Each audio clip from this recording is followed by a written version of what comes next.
I actually have no connection, no desire to finish it. I couldn't care less. Pick it up, because yeah. Hey everyone, welcome back to my channel. So this week's video is going to be my July wrap-up.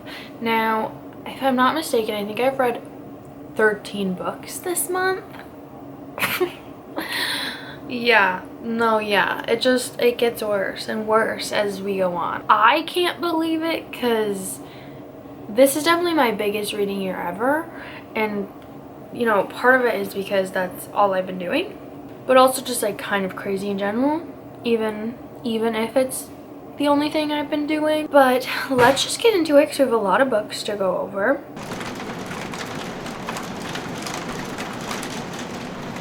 The first book I read this month, I listened to it. It was Best Offer Wins by Marissa Cascino. Now, this book is funny because I had recommended it to my mom, not because I had read it, but I'd seen a lot of people talking about it and it just seemed like a book she would like. And then she read it and then she liked it and was like talking about it vaguely to me, but obviously was like, I think you'd like it, so I'm not gonna spoil anything. And then I was like, okay, well now I have to read it. And I read it and I did like it. I gave it a 4. I really liked being in our main character's head. The way she justified every single action she was making was very entertaining, and I don't know, I liked it. It was like good, but you're like in this woman's head and she's been house hunting for a really long time. It's not going well, the market is bad, and she finds a house and she's like, I need that house, and she will do anything to get that house, anything. And I really liked it. I was a little nervous. This felt like a book where it was like could have gone either way for me, and I liked it. I gave it a 4. Then I listened to Annihilation by Jeff Vandermeer. Now, I was going through my Goodreads want to read. Have I explained this already? I can't remember. I was going through my Goodreads want to read and I was clearing some stuff out, and then I had this idea of sorting it by worst rating to best, and there were a few books that I was genuinely very interested in that didn't have great ratings. I'm like, I want to know my opinion on them. And so Annihilation was one of them. Love the cover of this book. I gave it a 4. The atmosphere of this book was so good. Like, I was in it. Like, I was there.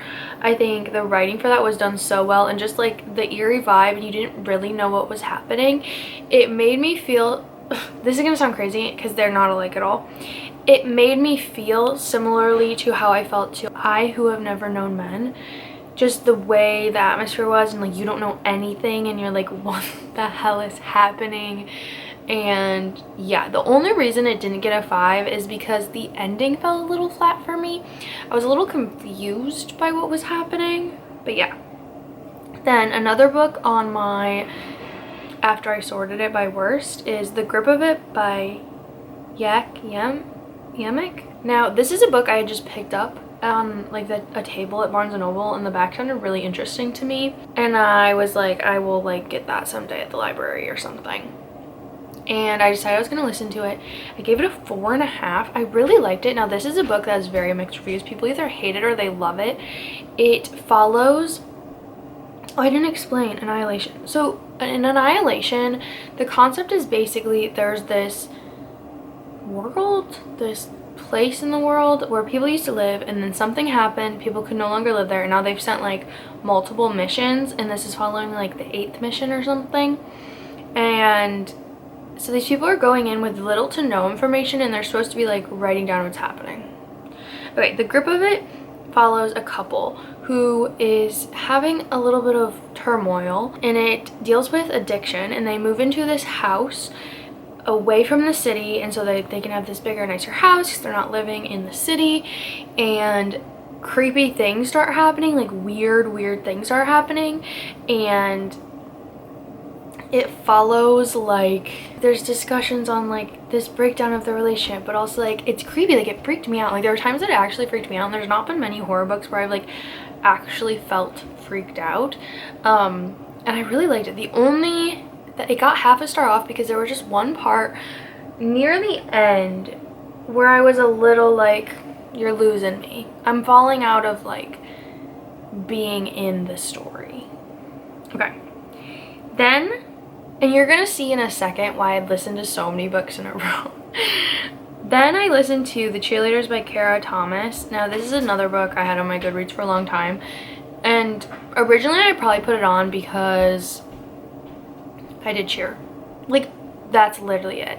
And it's a YA thriller. Now, I didn't really know that going into it. Like, I did at some point. But I didn't know now that it was a YA thriller. And I probably wouldn't have picked it up if I did know that. Just, like, that's not for me. Like, a YA thriller was not made for me. And that's okay. Like, that's okay. But honestly, I liked it. I gave it 3.5. I think it was fine for what it was. It just, like, wasn't made for me, really. So technically, this was my second book of the month. Kite Runner by Khaled Hosseini. I don't think that's how you say that. I wanted to like this book. And there were aspects of this book I liked. I made it 50% into this book. I liked learning about the actual kite running. I feel like that was like, I was learning cultural things. But the main character did not have a single redeemable quality. Is his name Amir? I think his name's Amir. Like, the unforgettable heartbreaking story of the unlikely friendship between a wealthy boy and the son of his father's servant. I actually cannot even explain to you how much that's just not true. Like, I was getting so mad and I was like, surely we're gonna stop getting worse and worse and worse, because I could feel it in my bones that we were gonna have like a redemption at the end. And the things that this character does to his supposed friend, his servant, deplorable. Like, actually made me sick. And I have a really hard time with unlikable main characters to begin with. It has to be very specific. But it just like, it kept describing this very graphic scene too. I was like, I just didn't like it. And I don't know. And if I kept reading it, it was probably going to get a 1 for me. But I just, like, it was like one thing after another. But just the way he treated his friend, the things he let happen to his friend. And then we started getting into how he was describing this woman he wanted to date. And I was like, I can't do this. I actually have no connection, no desire to finish it. So I know people love this. I know this has like a very high rating. I was looking at new reviews and those seemed like they weren't liking it as much as the older reviews were. So yeah, forgot to add that in. Okay, now this is why I had a bunch of audiobooks. I was reading Babel. I was slowly getting through Babel by R.F. Kuang. That isn't to say I didn't like it, but this is like a whole world, and it's not like, what's it called? Like, no, I don't want to say like, it's not easy to read. It's like rude to other books. I mean, it's not like, there's just a lot of thinking you're doing, and you're reading all these footnotes, and you're learning about like different languages. It's a whole world. And so it took me a little bit. And on top of that, it's like long. It's like 550 pages or something. So I was reading this. Now, I gave Babel a 4.5. The only reason I wouldn't give it a 5, and this is going to sound crazy, is I think this book should have been longer. I think that the end felt so rushed. And I could feel it coming. I knew what was going to happen with the end, or something around, like in that realm is what I thought was gonna happen. It just felt so rushed, and with the whole book being like this beautifully curated world, and you're like following these characters and going through their years in college, it just, the end just felt so abrupt to me. So I almost wish this book was longer, but I really liked it. I liked the commentary. I actually didn't think it was too heavy-handed. I've seen some people say it's like too heavy-handed, but I've read other books that made me feel like it was too heavy-handed, so like I felt like it was done tastefully. And obviously it wasn't like, you didn't have to like dig to find the meaning. Maybe that's what people are saying, like the meaning's just right there given to you. But I didn't feel like it was like shoved down my throat. But it follows, is it 4? Well, it follows one main character who goes to Oxford and is in this like prestigious language department, and it also deals with magic, and I don't want to say too much. It's dark academia, it touches on real topics, and I think it was done really well. I really liked it. I would recommend. I'm late to that game. Late to reading it too. Then I read Sorcery of Thorns by Margaret Rogerson. I also gave this book a 4.5. I really, really liked this. And it's like YA fantasy, and I just loved it. I loved our main character, Elizabeth. I loved her so much. The library aspect is like what I wanted from Astral Library. Like, oh my god, it was so good. The romance was so good. I didn't even expect it because it's just like a subplot, but the romance was good. The found family was so good. Yeah, her getting roped into this whole like sabotage and her having to like figure things out, and it was just so good. It was done so well. The writing was so good. I would definitely pick up another book by Margaret Rogerson because I really, really liked this. And I didn't really expect that I was going to. It was a book I picked up because a Clockwork reader recommended it, and I like a lot of the same books she does. But it had been sat on my TBR for so long because I don't love fantasy. I'm like, why was that one of the ones that I picked up? And so it got pushed to the wayside, but I loved this. It was so good. It was so good. Okay, then I read Ghosts by Raina Telgemeier. This is a kid's graphic novel. This is the book I picked up for Disability Pride Month because the main character's little sister has cystic fibrosis. I really, really like this book. Like a lot. I gave it a 5. Now, it is a little bit of a bias because I think Dia de los Muertos is the best holiday. Now, do I celebrate it? No. But I think it's like the best holiday. I think it's, it makes me so happy just like the thought of Dia de los Muertos. Any media I've consumed about it, I just love it. And so it's about that, it's about ghosts, and it's about like dealing with her sister having this disease and what that means for her. So good. And it's like I think it's a middle grade book, but it's so good. Then another book that was almost a DNF. We have The Goldfinch by Donna Tartt. Now, don't let this fool you. This is like it's like a nearly 800 page book. This feels thin, but it's nearly an 800 page book. Now, the beginning of this book I really liked. When we were still in New York, right after the explosion, I really liked that. I liked seeing Theo deal with that and seeing what was happening, and when he was still living with his friend. I liked that. The second we strayed from that, I actually couldn't care less. I couldn't care less. First of all, way too many things were introduced within this story that just, there was so much going on, and you would think within 800 pages like it would all make sense and it would all have a place. Not that it didn't have a place, it just felt like there was way too much going on, way too much. And I didn't really like many of the characters at all. I liked the characters in the beginning. I didn't like his dad, obviously. Didn't like his stepmom, obviously. I didn't like his friend. I didn't like it was just like I was like, I didn't like the main character. And on top of this, I listened to this. I hated the narration for this book. The person narrating did voice acting for every single character, and nearly all of them I hated. I liked the voice acting for Hobie, and I liked the voice acting for his friend, his like childhood friend. Everything else I hated. Like, I actually hated, and I just really didn't like this book. Now, I did give it a 2 because in the beginning I was so into it. Oh, I listened and read this. I forgot. I was like dual doing it. I was going back and forth. Near the beginning was like, oh, I'm really liking this. I was really into it.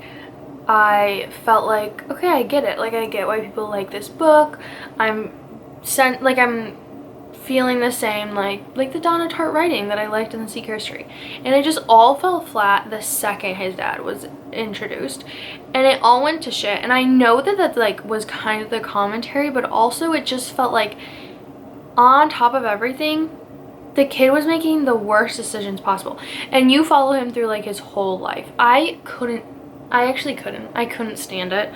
And so, you know, I read it. It's 700 pages, and this book won't be staying with me. Will not be keeping that one. Then I read Heartstopper Volume 6, the final volume. Now, that makes me so sad. So sad. I gave this a 5. When am I not gonna give a Heartstopper a 5? Oh, I never will again. No. I really liked it. We follow more of what Nick's going through, which I think was needed, because we don't see a lot of that. We see things leaking in, we see some stuff, but we haven't like fully dove into like what Nick is going through. And so I think that was very needed. It was cute. I love it. I love Heartstopper. I love all the characters. I haven't seen the movie yet because that's the final thing, and then it's done, and I don't think I'm ready for it to be done. So if you haven't read Heartstopper, pick it up. Pick it up. I love Heartstopper. Okay. Then I read Burned Down Master's House by Clay Kane. Now, I love a story about revenge. I think I've talked about this before. I love a story about revenge. I am all for revenge. I love it. I'm not someone that's like forgive and forget. No, never gonna be me. I give this a 4.5. I really liked it. I knew I was going to when I read the introduction. Like reading the introduction, he's like explaining how he went about writing it, how like these people and these stories are real in some aspects, but how he took like liberties and how we don't know enough about these people's lives. And so I knew I was gonna like it. I knew I was gonna like it, and I did. And I did. I love stories about revenge. Now this book definitely could be too much for some people because it describes things, but also like I'm like, yes, deserved. And that may make me sound insane, but I really liked it. I would recommend it. I would just like, if you are squeamish of things, I wouldn't recommend it, because yeah but it was good. Oh, I messed up again. Okay, Before the Goldfinch, I DNF'd Her Body and Other Parties by Carmen Machado. Is that who it is? Carmen Maria Machado. Now, nothing against this book actually at all. I only DNF'd it because it just wasn't for me. Like, I knew I wasn't gonna like it, and I knew it actually had nothing to do with the book. It just wasn't a book I was going to like, and so I just stopped listening to it. I think I was about like 20% in or something, and I just stopped because I knew it wasn't for me, and I knew the rating wasn't going to be fair. Like, it wasn't like a commentary on the book, me not liking it. It was just genuinely not a book for me. So yeah. Then I read Every Version of You by Natalie Messier. Now this was my aardvark pick. I liked this book. I liked some aspects of it, and I didn't like other aspects of it. I think the time travel was a little hard, or not time travel, the time travel was a little hard for me to get behind. I don't love time travel, so why did I pick this book? Who knows?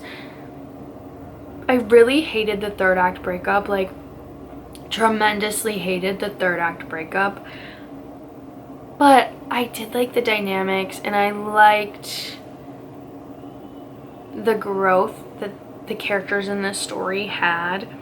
I loved the cat. I loved the cat. And so I would pick up another book by this author because I think the writing was really good. The story wasn't necessarily for me, and I also just really didn't like the third act breakup. So yeah, that was Every Version of You. And then I listened to Tom Lake. Now, I really liked this story. I gave it a 4. Obviously, like, I listened to it because Meryl Streep voice, like, narrates the book, and I think that added a lot to it because I could see Meryl Streep playing this main character. Like, I see it in my mind so well, and she could do so good as she plays the mother, she's telling the stories. Because the premise of this book, I haven't been giving premises, have I? We fell off on the premises. I don't know if I always do or not. Doesn't matter.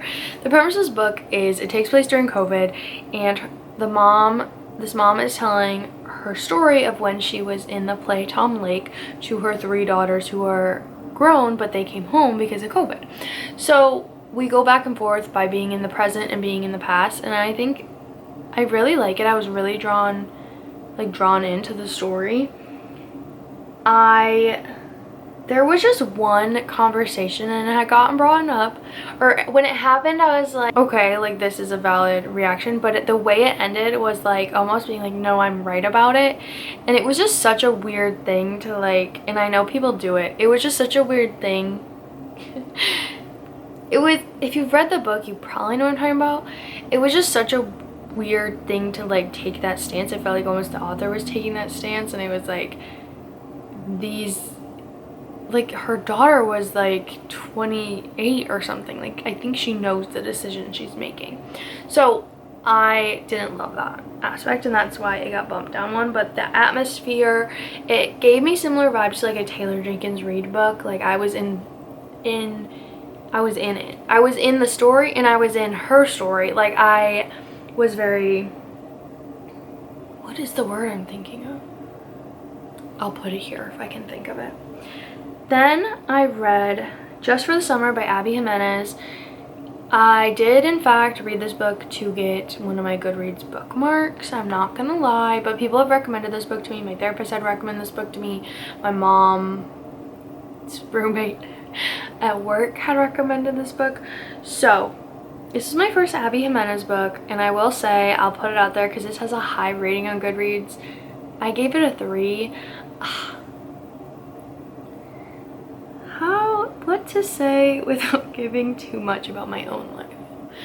I think that the discussions about one of the main characters' trauma sometimes were her being unhealed in her trauma was sometimes like a little bit too much for me. And I almost felt like it wasn't done great because it almost felt like she was shamey sometimes to other people who didn't think the same as her. And I liked their relationship sometimes, and sometimes it just felt so unreal to me. For some reason I was just not in it. I was like not in it. And I like romance, and I'm very picky about the romance I like, and it just, I don't know, I just didn't, there were some things I just didn't like at all. And I liked the concept a lot, because the concept is that they're both people who, when they date someone, that person immediately finds their soulmate after breaking up with them, and so then they're like, we should date, it will then we'll both find our soulmates when we stop dating, like fake date or trial date or whatever. And obviously they're gonna fall in love, but I liked the concept of that. I just don't know, I didn't love it that much. So that was my reading month, which means that we are officially at 56 out of 60 books for the year. Now I don't think I'm gonna raise my reading goal again. I think I'm just gonna let myself hit it, and we're just gonna go over, because why not? That's how I feel. Now for finishing my physical TBR, we are at 25 out of 33. I think this month I read 4 books off my physical TBR. Now Kite Runner was a DNF, but like that counts, so pretty good. And I really liked Sorcery of Thorns, I really liked Babel, I didn't like Goldfinch, and I didn't like Kite Runner, so that's like a 50%. That's like a 50%. Now for some stats for HRcyed, I put in all the books, and I'm gonna try to not double them up as much, but right now I just put them into whatever category they fit, and then as we go through I will like switch out some more books. So like some books are only in 2 categories or only in 1, like right now they're in multiple.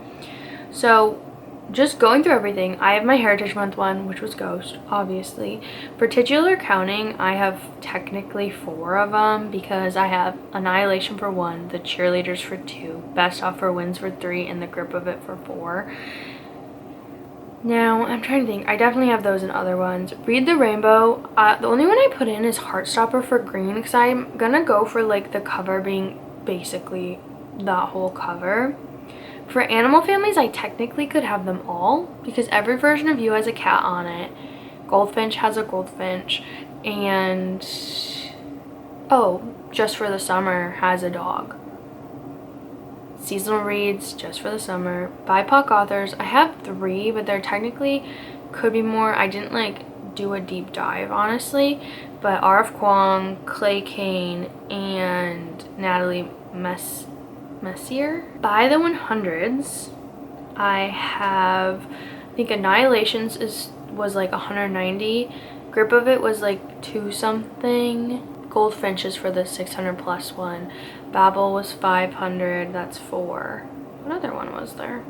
I'm trying to remember them so I don't have to go to the section. But obviously it's not fully working. Sorcery of Thorns was in the 400s. I don't know where I got cut off there. Let's hope it wasn't too much, but Best Offer Wins was for 2025 and Tom Lake was for 2023. Now, like I said, a lot of these are not going to be as doubled up because I want it to be like as many amount of books as possible. I think that's going to be it for this book wrap up. Now, I'm very excited because I keep the stack of all my books sitting on my dresser the whole month, and since this month I had so many physical books, they were annoying me, and I'm so glad I get to go put them away and they can go where they're supposed to go instead of sitting on my dresser. I think that's gonna be it. I hope this was a good video. I'm literally so tired right now. I had to wake up at 4 a.m. and so I'm not doing well. So yeah, but give this video a thumbs up if you liked it. Comment down below if you liked any of these books I talked about, and subscribe if you want to see more. I will hopefully see you guys all again next week. I know my schedule's not been the best. Sorry. I will be seeing a rheumatologist this week. So everyone hope that I get... It's more than not even, it's like answers. Like I do want answers obviously, but I also just like need something that's gonna help me out. Like I need a cure-all. So yeah, let's hope for that. Let's hope for a miracle. But yeah, I will hopefully see you guys again next week. Bye!